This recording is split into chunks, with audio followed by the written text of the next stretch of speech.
परिचय। राधा, प्लेटफॉर्म पर भीड़ देखो। हाँ सीता, जनसंख्या कितनी चिंताजनक दर पर बढ़ रही है। तुम्हें पता है, भारत की जनसंख्या 1.2 अरब को पार कर चुकी है।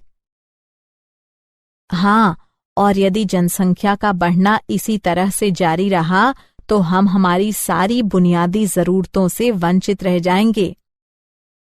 हर किसी को परिवार नियोजन के महत्व को समझना चाहिए। हाँ, किंतु इसके लिए हर किसी को जनन स्वास्थ्य और जन्म नियंत्रण का बुनियादी ज्ञान होना चाहिए। परिवार नियोजन में जनन स्वास्थ्य के ज्ञान की क्या भूमिका है?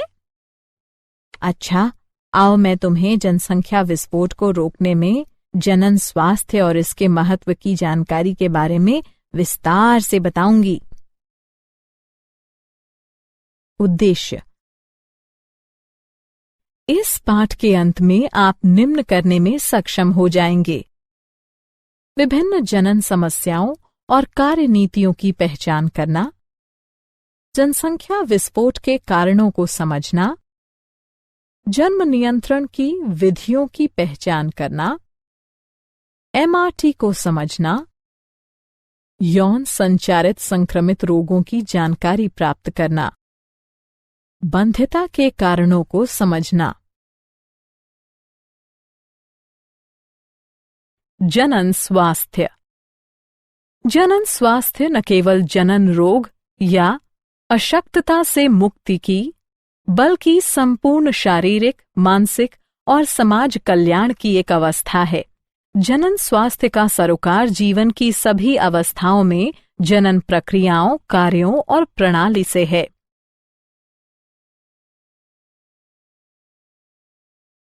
जनन स्वास्थ्य समस्याएं। जनन स्वास्थ्य की मुख्य समस्याओं में शामिल हैं अनैच्छिक संगर्भताएं यानी गर्भधारण, मातृ मृत्यु और अक्षमताएं, यौन संचारित यानी संक्रमित रोग, बंध्यता यानी बांझपन, किशोर अवस्था की जनन स्वास्थ्य समस्याएं। जनन स्वास्थ्य कार्यनीतियां। संपूर्ण जनन स्वास्थ्य के लक्ष्य की प्राप्ति हेतु एक राष्ट्र स्तरीय रणनीति का अनुसरण किया जाता है। इसमें विभिन्न कार्यक्रम शामिल हैं, जैसे परिवार नियोजन कार्यक्रम 1951, जनन एवं बाल स्वास्थ्य सेवा कार्यक्रम, विद्यालयों में यौन शिक्षा प्रावधान, स्वच्छ यौन क्रियाओं और यौन संचारित यानी संक्रमित रोगों की जानकारी का प्रबंध, लोगों को जन्म नियंत्रण के विकल्पों, स्तनपान के महत्व आदि की शिक्षा, उल्पवेधन यानी इम्यूनोसेंटेसिस पर वैधानिक प्रतिबंध। जनसंख्या विस्फोट। जनसंख्या विस्फोट के कारण व्यापक स्वास्थ्य सुविधाएं, बेहतर जीवन दशाएं, मातृ मृत्यु दर में कमी।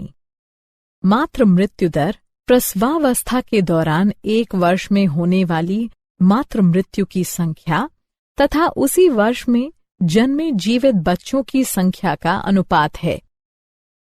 शिशु मृत्यु दर में कमी।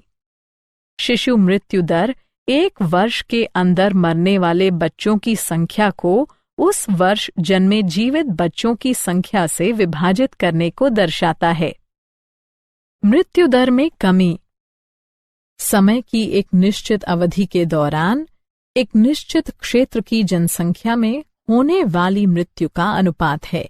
सामान्यतः प्रतिवर्ष 1000 लोगों में से होने वाली मृत्यु की संख्या के रूप में इसकी गणना की जा सकती है। जन्म नियंत्रण। जन्म नियंत्रण के उपाय 2 प्रकार के हो सकते हैं: प्राकृतिक विधियां, कृत्रिम विधियां। राष्ट्र स्तर पर जन्म नियंत्रण के विभिन्न कार्यक्रम शुरू किए गए हैं, जैसे विवाह की वैधानिक आयु बढ़ाकर स्त्रियों के लिए 18 वर्ष और पुरुषों के लिए 21 वर्ष करना, दंपतियों को छोटे परिवार के लिए प्रोत्साहन। हम दो हमारे दो को बढ़ावा। जन्म नियंत्रण की प्राकृतिक विधियां। प्राकृतिक विधियां डिंब एवं शुक्राणु के मिलने की संभावनाओं के परिहार के सिद्धांत पर कार्य करती हैं। वे इस प्रकार हो सकती हैं। आवधिक संयम। इस विधि में दंपति आवर्त चक्र से 10 से 17 दिनों तक, जिसके दौरान डिंबोत्सर्जन की संभावना रहती है, संभोग से परहेज करते हैं। बाह्य स्खलन या अंतरित मैथुन। इस विधि में वीर्य सेचन से बचने के लिए पुरुष साथी स्खलन से ठीक पहले योनि से अपना लिंग बाहर निकाल लेते हैं। स्तन्यकालीन अनावर्त।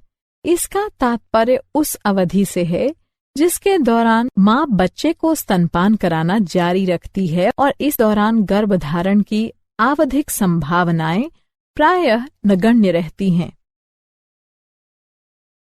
जन्म नियंत्रण की कृत्रिम विधियां। रोध विधि। रोधक साधनों के माध्यम से अंडाणु और शुक्राणु को भौतिक रूप से मिलने से रोका जाता है। उदाहरण कंडोम।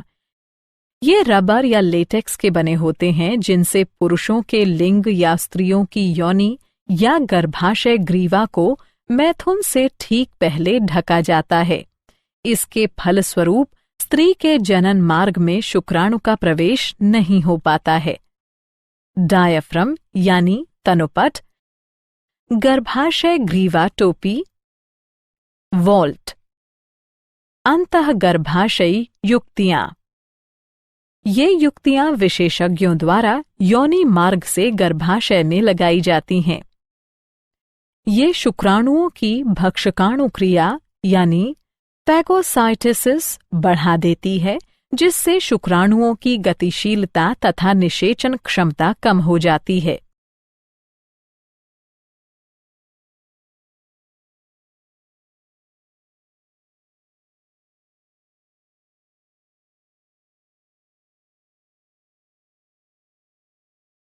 गर्भनिरोधक गोली। प्रोजेस्टेरॉन अथवा प्रोजेस्टोजन एस्ट्रोजन के सम्मिश्रण की छोटी खुराकों के रूप में उपलब्ध। ये गोलियां आर्तव काल यानी 7 दिन की अवधि को छोड़कर रोज ली जा सकती है। ये अंडोत्सर्जन और रोपण को संदमित करती हैं। टीके के रूप में गर्भनिरोधक। प्रोजेस्टोजन अकेले या फिर एस्ट्रोजन के साथ सम्मिश्रण में टीके या त्वचा के नीचे अंतरोप यानी इम्प्लांट के रूप में दिए जाते हैं। शल्यक्रिया विधियां। इन्हें बंध्याकरण भी कहा जाता है।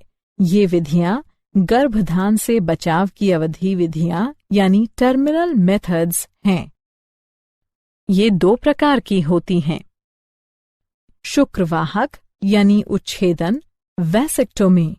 इसमें शुक्रवाहकों के एक छोटे भाग को हटा दिया जाता है। नलिका उच्छेदन। इसमें डिंब वाहिनी के एक छोटे भाग को हटा दिया जाता है।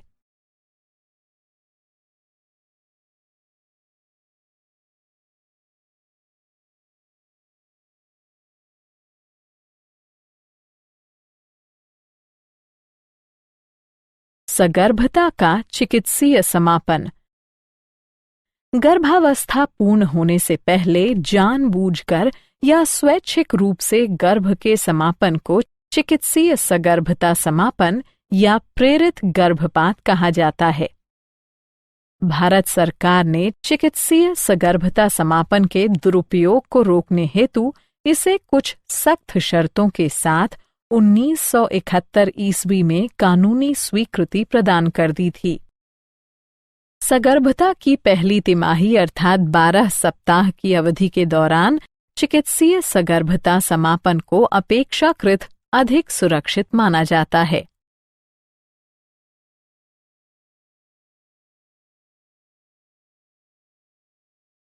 यौन संचारित रोग।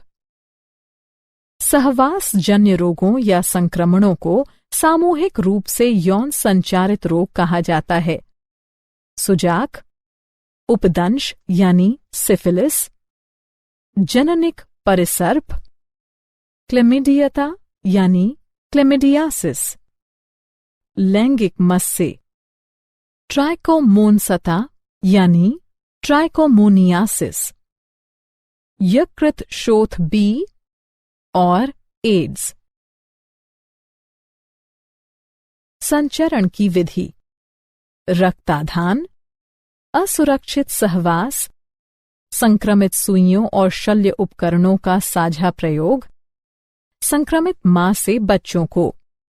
यौन क्षेत्रों में लक्षण: खुजली, तरल पदार्थ का स्राव, दर्द, सूजन, जटिलताएं यानी समस्याएं, श्रोणिशोथज रोग, गर्भपात, मृत शिशु जन्म, अस्थानिक सगर्भता, बंध्यता, जनन क्षेत्र में कैंसर।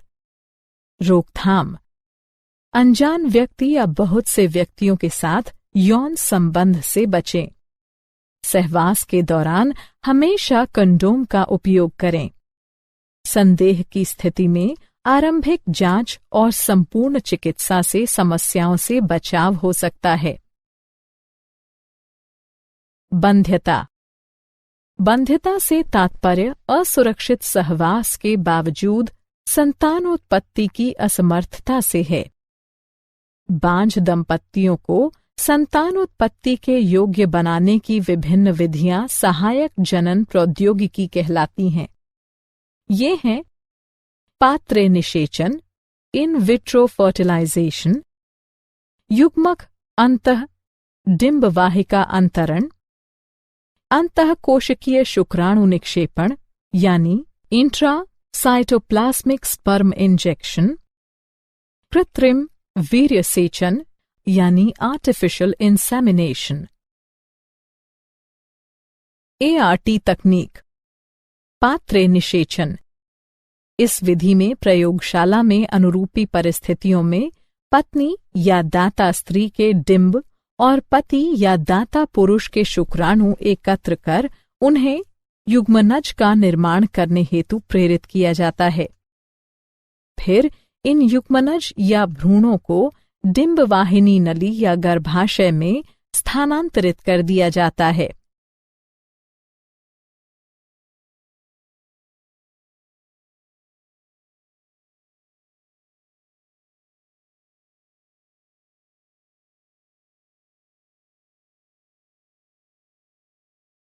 युग्मक अंतः डिंब वाहिनी नली स्थानांतरण: इस विधि में दाता के डिंब को दूसरी स्त्री की डिंब वाहिनी नली में स्थानांतरित कर दिया जाता है। अंतः कोशिकीय शुक्राणु निक्षेपण: इस विधि में प्रयोगशाला में एक शुक्राणु सुई के जरिए सीधे अंडाशय में निक्षेपित कर दिया जाता है। कृत्रिम वीर्य सेचन: इस तकनीक में पति या किसी स्वस्थ दाता से लिए गए शुक्राणु को कृत्रिम रूप से स्त्री की योनि अथवा गर्भाशय में डाला जाता है। क्या आप जानते हैं, Loyola university Chicago स्ट्रिच school of medicine के जनन अंतस्राव विज्ञान विभाग के निदेशक के अनुसार शुक्राणु पर लैपटॉप कंप्यूटरों से उत्पन्न ताप का नकारात्मक प्रभाव पड़ सकता है। अंडकोश के निकट ताप शुक्राणु को क्षति पहुंचा या मार सकता है, जिसके फलस्वरूप शुक्राणु की संख्या या गतिशीलता में कमी या फिर पूर्ण बंध्यता भी आ सकती है। इसलिए शुक्राणु को क्षति से बचाव हेतु लैपटॉप को हमेशा मेज पर रखना चाहिए। सारांश: आइए हमने जो कुछ सीखा है उसे संक्षेप में दोहराएं। जनन स्वास्थ्य का तात्पर्य जनन की सभी अवस्थाओं अर्थात शारीरिक, भावनात्मक, व्यावहारिक और सामाजिक पहलुओं के कल्याण से है। स्वास्थ्य की बेहतर सुविधाओं तथा जीवन के रहन सहन की बेहतर परिस्थितियों के कारण जनसंख्या में विस्फोटक वृद्धि को बढ़ावा मिला। जन्म नियंत्रण के लिए विभिन्न गर्भनिरोधक उपाय अपनाए जा सकते हैं। चिकित्सीय सगर्भता समापन आमतौर पर बलात्कारों, संयोगिक सहवास आदि के कारण होने वाली अनचाही सगर्भता से छुटकारा दिलाने हेतु किया जाता है। वहीं एमटीपी की यह क्रिया उस स्थिति में भी की जा सकती है जब गर्भावस्था का जारी रहना मां या भ्रूण अथवा दोनों के लिए हानिकारक अथवा घातक हो। सहवास के कारण संचारित होने वाले रोग या संक्रमण यौन संचारित रोग यानी एसटीडी कहलाते हैं। 2 वर्षों तक बिना किसी सुरक्षा के सहवास के बाद भी गर्भाधान अथवा संतानोत्पत्ति न हो पाने की स्थिति बंध्यता कहलाती है।